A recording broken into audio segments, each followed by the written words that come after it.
Ce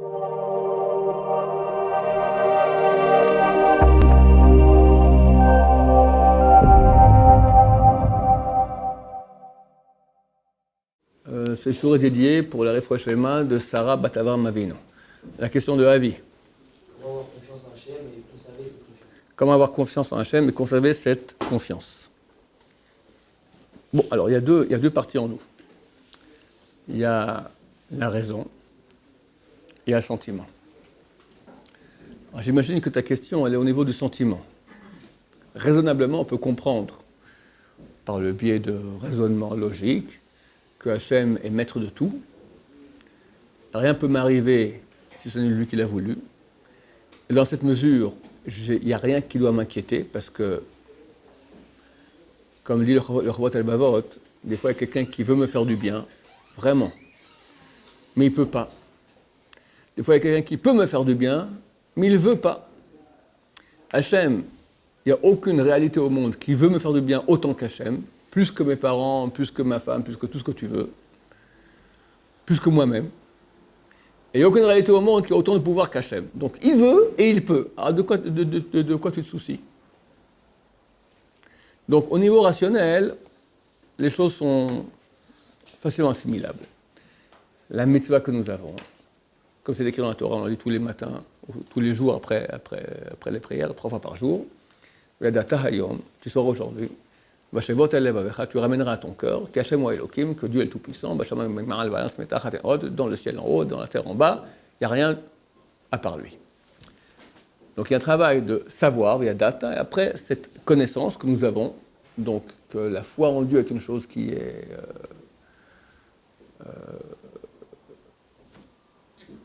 absolument nécessaire, il ne peut pas en être autrement.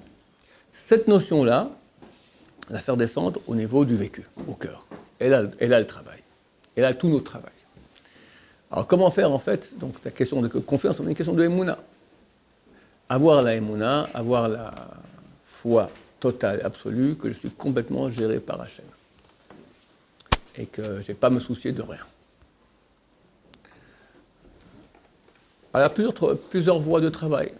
D'abord, comme dans tout, le seul moyen que nous avons de maîtrise de notre corps est la raison. Un principe que je souvent répété ici, Moar Shalit à la lèvre. Moar, c'est le cerveau, il est maître du cœur. Ça veut dire que le cœur, quand la tête ne parle pas, ou la tête n'est pas active, le cœur, il me fait vivre des films qui sont complètement dans le mensonge. J'ai un problème, alors je m'inquiète, où est Hachem? Je peux être jaloux de quelqu'un, je peux rechercher le kavod, toutes sortes de pulsions sentimentales, crétines, provenant de mon cœur. Le cœur, il est bête. Il est bête, il est bourré de mauvaises tendances, et il me bombarde de bas en haut, dans la tête, de toutes sortes de... Par exemple, je vais donner un exemple que tout le monde connaît, tout le monde vit cela. Quelqu'un m'a fait quelque chose de vraiment, vraiment très méchant. Vraiment très méchant. Et bon, après il est venu, il s'est excusé, etc., ou le temps est passé, et je l'ai excusé. Des fois, du coup, ça, quand j'y pense à ce truc-là qu'il m'a fait, hop, ça revient. Je compte de nouveau l'empêche. Je l'ai excusé. Pourquoi ça revient? Parce qu'il y a 2 entités en moi. La tête, elle a dit, ok, dossier classé, terminé, clac. Le sentiment, il est pas rationnel. De façon rationnelle, tu as classé le dossier, mais au niveau du sentiment, le cœur, donc notre partie qu'on appelle le corps, c'est pas la pompe, d'accord, le cœur, notre corps, notre partie sentimentale a été affectée, elle a été touchée, elle a eu mal, donc il y a des réactions qui repoussent, c'est normal.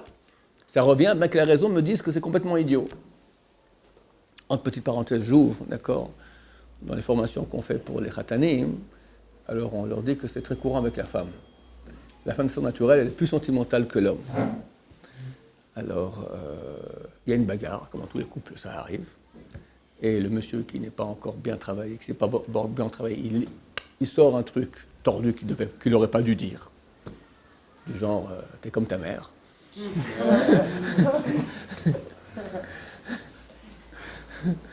Ou ton papa vend du poisson pourri, d'accord, n'importe quoi, d'accord. Elle est super blessée.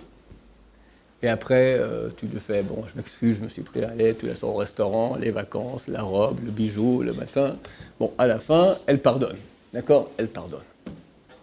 Et puis, 5 ans plus tard, de nouveau bagarre. Et là, t'as rien dit. Et puis, toujours, tu critiques ma mère. Tu te souviens? Tu m'as comparé à ma mère, en disant qu'elle était mauvaise, d'accord? T'as la haine de ma famille. Et oh, c'est un dossier classé. Il est terminé, toujours, d'accord? C'était il y a 5 ans. Je demande Mechila, je me suis excusé. Depuis, c'était silence radio sur ta mère. Qu'est-ce que tu remets ça sur le tapis? Ça n'a rien à voir. Réponse, moi j'ai une réaction rationnelle. Rationnellement, c'est complètement absurde. Et le mari, qui est d'habitude plus rationnel, ça le met hors de lui. C'est pas actuel, c'est absolument rien à voir. Réponse, la femme n'est pas rationnelle.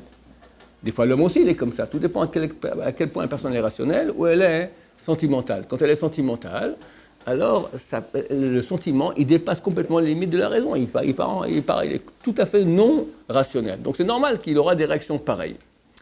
Donc nous, dans la foi qu'on doit avoir en Hachem, il y a un travail de raison qui va être maîtriser les sentiments. Quand j'ai un sentiment de doute, quand j'ai un sentiment d'abandon, quand j'ai un sentiment d'éloignement d'Hachem, tout de suite avec la tête dire non, c'est complètement crétin, c'est encore une bouffée délirante qui vient de mon corps, me faire croire des choses qui sont fausses. Et là, je dois donner, c'est bien d'avoir un argumentaire, des arguments. Par exemple, moi, un argument qui me touche beaucoup, regarde, comment tu peux dire avec confiance en Hachem, regarde au niveau général de l'histoire du peuple d'Israël, comment on a survécu, comment les prophètes israélites qu'on retourne en terre d'Israël, comment il y a le moment de Tchouva, regarde combien on est sauvés, combien on est aidés. Première chose. Donc il y a un travail avec les preuves, aller et casser chaque fois. C'est un travail, c'est pas une fois qu'on devient maître du cœur. Le corps, il envoie des messages. Chaque fois que tu écrases, à la fin, tu vas l'avoir. C'est un match de boxe, d'accord? Au bout de 1000 fois que tu vas répéter le même message rationnel, le corps, il apprend le message de la tête. Il faut toujours être rationnel? Toujours rationnel. Toujours rationnel. Même quand on est sentimental. La raison va me dire maintenant, sois sentimental. Viens un pauvre. Comment on va faire cela? Un bon exemple, ça? Non, on va prendre un petit enfant, voilà. Notre fils. C'est très courant avec les grands-parents, ça. Les grands-parents, ils ont fini leur job d'éducation avec nous. Maintenant, quand on met des enfants au monde, alors ils deviennent super amoureux des petits-enfants, d'ailleurs très souvent plus que nous, parce qu'ils ont que le côté bien. Dès que ça vient en kikikant, tiens, reprends ton fils, d'accord? Et ils sont super mous, super sensibles. Alors le gosse, déjà, il a eu une plaque de chocolat entière, et il veut encore du chocolat. Alors je dis non, ça suffit. Il tombe par terre, se met à hurler, à pleurer, tout ça. Vers la grand-mère, non, le pauvre, donnez-lui encore un peu de chocolat. Attends, je finis juste l'exemple. Alors sans la grand-mère, maintenant, moi-même, d'accord? Moi-même, il me fait pitié, d'accord? J'ai pitié. J'aime mon fils, il est en train de pleurer. Maintenant, la raison me dit, mon cher ami, tu lui donnes maintenant une plaque de chocolat, t'es criminel. Il va avoir une crise de foie, tu peux aller à l'hôpital. En plus, le sucre, c'est pas ça, etc. Mais le sentiment, des fois, il est beaucoup trop fort. Alors, qu'est-ce qui se passe? Quelqu'un de travailler, la raison va lui dire, maintenant, sentiment terminé, plic, rien du tout. Le contraire, un pauvre qui vient maintenant de me demander de l'argent. J'ai une partie en moi qui peut me dire, il a qu'à aller travailler ce type-là, pourquoi je lui donner de ce que je gagne moi-même? Là, il y a une mitzvah que mon va dire à mon cœur, ferme-la.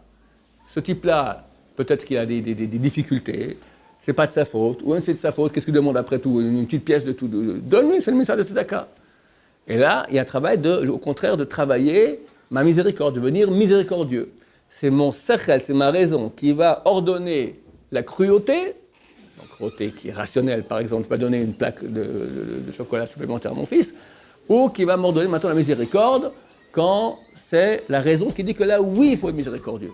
Parce que sinon, alors on est cruel quand il ne faut pas être cruel, on est miséricordieux quand il ne faut pas être miséricordieux. On fait n'importe quoi. Mais comment avoir le juste milieu? Non, jamais juste milieu.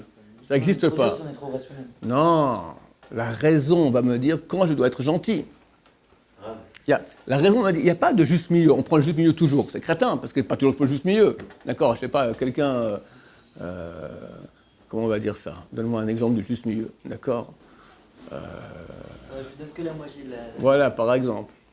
J'en veux un exemple encore. Quelqu'un maintenant, je sais pas moi. Bon, j'ai pas d'exemple. On va se trouver comme un exemple de juste milieu, d'accord? Ma femme commence à me rendre dingue. J'ai l'impression qu'il monte. Bon, alors, la raison, qu'est-ce qu'il me dit? Juste milieu. Bon, je voulais la traiter de triple imbécile. Je lui dis une fois, c'est le genre. Imbécile. Non, il n'y a pas de juste milieu. Juste milieu, il dit, la raison me dit, tu te la fermes, tu dis rien. Tu penses, mais tu ne le dis pas. Oui, Ruben. On dit que la Emouna commence quand la raison s'arrête. On dit que la Emouna commence quand la raison s'arrête. Et alors, qu'est-ce que ça veut dire par là? Là, on a dit qu'on doit utiliser la raison pour avoir l'Emouna. Absolument. Alors, j'ouvre une autre parenthèse pour expliquer ce que ça veut dire. Il n'y a nulle part dans la Torah une ordonnance de Emouna. Ce n'est pas écrit Ve'amanta b'Hashem, une 613 mitzvot, croire en Dieu. C'est faux. Le Rambam, quand il fait le compte des 613 mitzvot, il dit la date, il faut savoir qu'il y a un Dieu. Il est vrai qu'il écrit comme ça dans le Mishneh Torah, dans le compte des 613 mitzvot, ça a été écrit en arabe. Et il y a une traduction, c'est pas clair. C'est un mot arabe qui est atakad. Et atakad, ça veut dire c'est une croyance basée sur une connaissance et non une croyance. Donc ça dépend comment ils ont traduit l'arabe, ça dépend des éditions. Mais nulle part, dans ce qu'a écrit le Rambam, donc qui est quand même la grande sommité, il y a une mitzvah de croire. Il y a une mitzvah de savoir. Maintenant, qu'est-ce que je peux savoir? Je peux prouver par A plus B que Dieu est le Tout-Puissant et que Dieu il gère, etc. Mais comme je dis, ça reste au niveau de la raison. Maintenant, il y a une mitzvah qui ressemble à croire, chez votre élève, tu amèneras cela à ton cœur. Ça veut dire les notions qui ont été, qui sont rationnelles, maintenant il y a un travail de les faire descendre au cœur. Parce que la raison, elle reste dans la tête. Il faut maintenant que je convainque le cœur. C'est au niveau de l'action, ça, le cœur. Pardon? C'est au niveau de l'action, ça, le cœur. Le cœur, celui qui va... Non, le cœur, pourquoi l'action? Non. Je peux diriger mes actions par le cœur ou par la raison. C'est écrit que les tzadikim, leur cœur est dans leurs mains, et les rechaïm, eux, sont dans les mains de leur cœur. C'est écrit cœur ou Yetzer Hara, je ne sais plus, un des deux. Mais ça revient au même. Quand je parle du cœur maintenant, je parle du cœur quand on le laisse non rationnel. Bon, on revient sur le sujet maintenant. Deuxième moyen d'agir pour renforcer en nous la Emouna, la croyance en Dieu. Chacun de nous, dans sa vie, a eu un concours de circonstances où il a vu un petit miracle. Mina Shamaim, un truc extraordinaire, où tac, par hasard, le bon moment, tac, c'est arrivé. Il y avait une chance sur 1000 que ça arrive, et ça arrivé. Et tu as vu en cela la main de Dieu. Et tu étais assez épaté sur le moment, et vient la vilaine habitude, parce que l'habitude c'est elle qui casse tout, et te fait le cas, mais c'est bien de se rappeler de ça. Chacun dans sa vie, je vous raconte une histoire que j'ai eue cette année-là, quand j'avais des moments de down, parce qu'on a tous eu des moments de down, petite histoire de rien du tout, mais ça me remontait très bien. On est parti en pique-nique familial pendant Chol HaMoed Sukkot. Et bien sûr, on fait des grillades. Ma femme, et même j'ai une petite souka transportable, d'accord, parce qu'il ne faut pas manger hors de la souka. Alors on amène tout, la table, les chaises, le truc, les machins, il ne faut rien oublier, tout, toute la voiture, hein, on part en famille, hein, on arrive à l'endroit, et on déballe tout, et un endroit, personne. D'accord, je connais quelques petits endroits où il y a, parce que à Chol HaMoed Sukkot, le pays, il n'y a pas un coin où il n'y a pas Ben Yehuda, d'accord, tout le monde est partout. Alors je connais un petit endroit comme ça, très beau panorama, 100 personnes dans la campagne, une demi-heure de Jérusalem. Et donc c'est une demi-heure de route, on arrive là-bas. Du coup ma femme a dit, j'oublie le feu. Oubliez le feu. Dans un endroit perdu dans la nature. Rien, il n'y a jamais personne là-bas, jamais. Je regarde par terre, je vois un briquet. Oh. Bon, un briquet, si quelqu'un a jeté d'abord quelqu'un est passé, un briquet, il était vide. Je prends le briquet, il n'est pas vide. C'est extraordinaire. La main de Dieu. Comment ça fait plaisir à Dieu qu'on sorte en pique-nique à Sukkot en famille. Alors c'est un truc, et chacun a eu ça dans sa vie. Des fois, tu as le parking, tu as une chance sur un parking, et juste au moment où tu arrives, tac, et c'est... Oh, tu as rajouté le... Une fois, j'ai eu un miracle quand j'étais très petit, je vous raconte, c'est une histoire, c'est presque une blague, mais on devait partir, j'étais à Genève, je devais partir en séminaire à Paris. Et j'ai le train, et je suis en retard. Maintenant, il y a eu un miracle, je crois que ça fait 1000 ans qu'il n'y a pas eu de miracle pareil en Suisse. Le train devait partir à 7 heures, et à 7 heures, je suis encore dans les escaliers en train de monter. Et c'est extraordinaire, il faut comprendre comment ça fonctionne en Suisse. Tu as la montre qui tourne comme ça, tu vois les secondes. Les secondes. 7 heures, ping, le train se met à partir. Ça, c'est la Suisse. Il y a eu un miracle, je crois que ça n'a jamais eu lieu dans les trucs ferroviaires suisses. Le train est parti à 7h01. Vous ne comprenez pas ce que ça veut dire. Pour les Suisses, c'est un miracle, d'accord. C'est la terre qui a failli trembler, d'accord. Comment ça se fait qu'il y a un retard pareil? Donc, on peut voir des fois dans la vie, on voit des petits miracles comme ça, qui ont l'air anodins, mais tu vois la main d'Hachem. Alors, tu as vu la main d'Hachem? Maintenant, quand tout à coup tu es en down, tu ne le vois plus. Hachem, alors, une fois elle est là, une fois elle est là, une fois il n'est pas là. Down. Down, c'est en anglais, en bas. J'ai le mauvais down. OK?